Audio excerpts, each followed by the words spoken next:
Yeah, really proud of the football team today. It was not pretty, wasn't our best performance top to bottom, but really responded. You know, we hadn't been challenged all year, and I was concerned with so many new faces about what that response would be.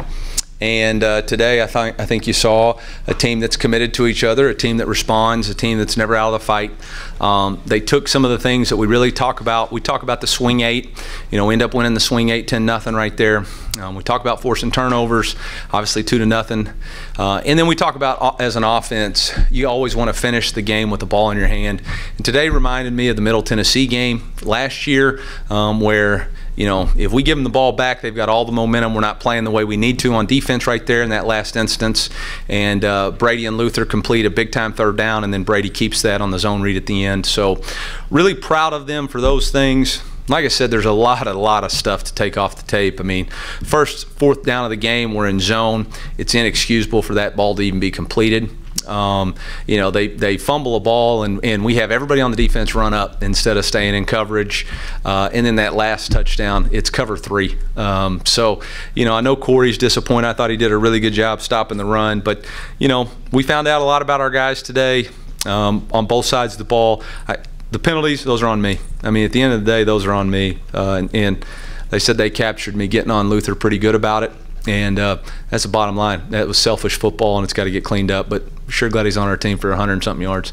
So with that, I'll take it for questions. Eli, what was the message at halftime? You mentioned the swing 8. Yeah. We had them right where we needed them to be. We needed to finish. I thought it was going to come down to conditioning. You could tell it was getting hot out there. I thought our guys were like we said, we went right down and scored. I thought we were really in a peak position. But turnovers right there between the third, or not turnovers, penalties in the third quarter. I've never seen that many flags on a single offense in my time. So got to go back and watch that and go from there. Eli, you mentioned the defensive approach a little bit. Can you address kind of what the plan was? It looked, you know, that you rushed 3 a lot of the day, just trying to keep him in the pocket. Yeah, anytime you rush past an athletic quarterback like that, then you're playing with 10. And so we felt like that we had an advantage if we would keep him in the pocket. And, you know, we did that for most of the game. You just can't bust coverages when you're doing that. So I thought they had a great plan, obviously, you know, at the end of half to be able to stuff them right there, get us the ball back, go down and score. I mean, third quarter, they really didn't do anything. So. Just you mentioned that what did you see on those 2 busted coverages? Yeah, just eyes in the backfield. So stuff that's got to get addressed. Incredible game, yeah. Blake Craig, difference in the game. Yep.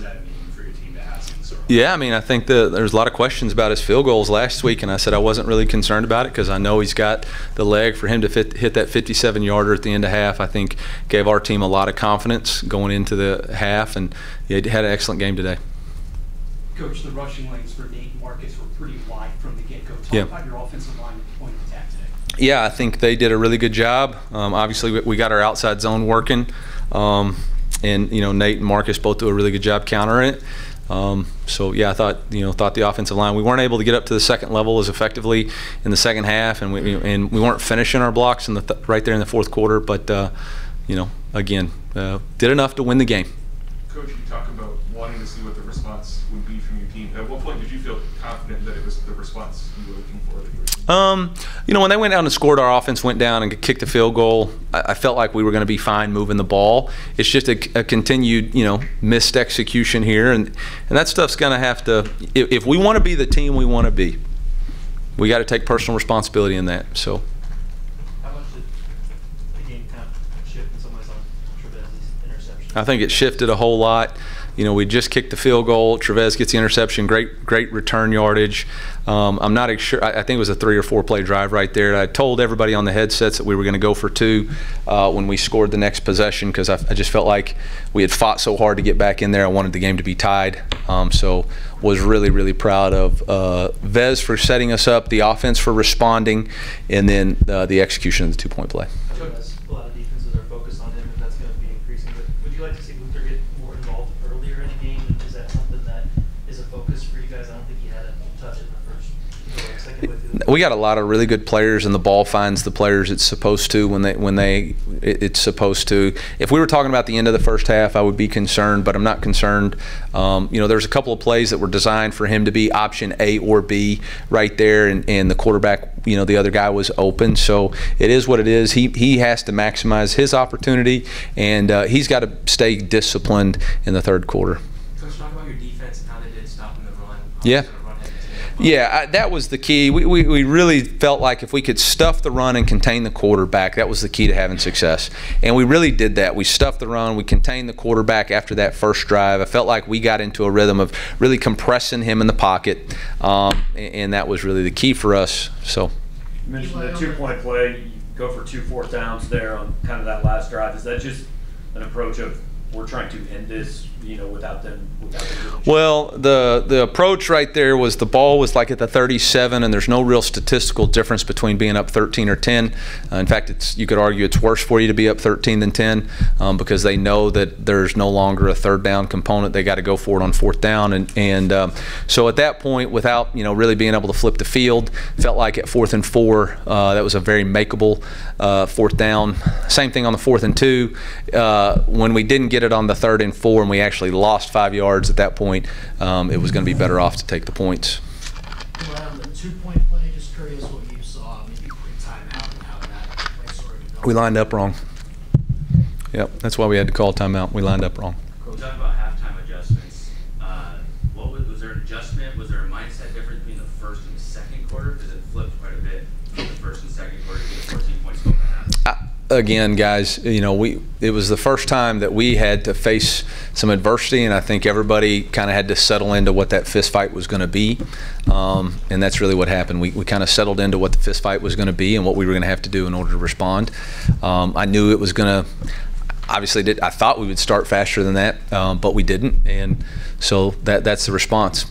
Said in the locker room, it's great to be 3-0, but there's got to be a lot of improvement in order for us to take on the SEC, which is what next week is. Coach, 12 plays to 10 yards or more. How does getting those chunk plays kind of open up the flow of the offense? Yeah, I thought we did a better job of creating some explosives in the pass game. Obviously, Luther had the big one. Mookie had 2. And then some of the run lanes. So those are always important. Got to keep searching for them. 22 carries for Nate Noel, big game for him, 121 yards. Just kind of talk about him, and do you consider it at this point kind of riding the hot hand? Well, I think he got really hot on the outside zone, and he's just got so much experience carrying that play. We felt like it was going to be an outside zone game, and so that's kind of where we were going with him. Obviously, Nate or Marcus did a really good job getting his shoulders down, and I believe that last drive of the game was Marcus getting us the dirty 8 yards, and then obviously Brady finishing off right there. So, it's going to be whoever fits the strengths the most. So, hot hand, scheme, decision, whatever. Getting Brett back, do you feel like he got into the flow of the game and came out of unscathed? Yeah, I haven't got any updates on injury report. Had a couple of catches. We had a couple more design plays in there that we just didn't get to. It's always great to have him back. We were a little bit worried about making sure we didn't do too much with him in the run game just because of that shoulder. But every week, every day he's getting a little bit stronger. So always good to have him back.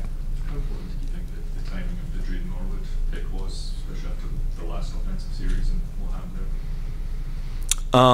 there? Anytime you get turnovers, I think we turned it into 3 points right there. That was the one we went for it on 4th down twice. Was awesome. It was really good because we had done the exact same thing. When he scrambled, we all just took off running like a dadgum Little League football team chasing the ball. So fortunate for us that Drayden had enough wherewithal to stay in zone cover. You mentioned the response of your team, especially with so many new guys. Is that just, you can't replicate You that don't in know. practice, right? You have no idea. You have no idea. And you got to remember, I got new staff members. I got a lot of new staff.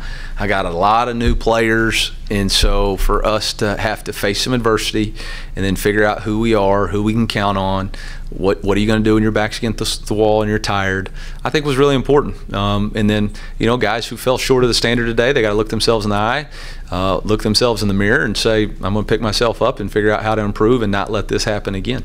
Coach, with some of the new staff, what did you see from Coach Batoon today and how he was then able to respond? That dude's cool as a cucumber, man. Nothing phases him. Just up there dialing up great calls. he did lose it a little bit on the last coverage bust, but you know, he's a vet. Can't say enough great things about him and the calming presence and the tactical advantages that he gives us. Again, disappointed that we gave up that many points, but you know, he did a really good job keeping our guys focused for a very difficult contain. And really, the next week's quarterback is going to be real similar. So, you know, we're going to have to. It's been real similar for the last 3 weeks. Eli, not to belabor the penalty thing, but you're clearly frustrated about it. Were you worried for a second that Luther might be out of the game after that second flag in the third there? If he was, I mean, the reason I ask is because he catches that third. Yeah, look, at the end of the day, I'm not going to get fined. The same crew that had the Georgia-Clemson game. So, don't know. ACC crew, same crew as the Georgia-Clemson game. So, I don't know. Coach, thank you. Good job, Cap. MIC. Good job. Thanks, Coach. Yeah, never seen that many penalties.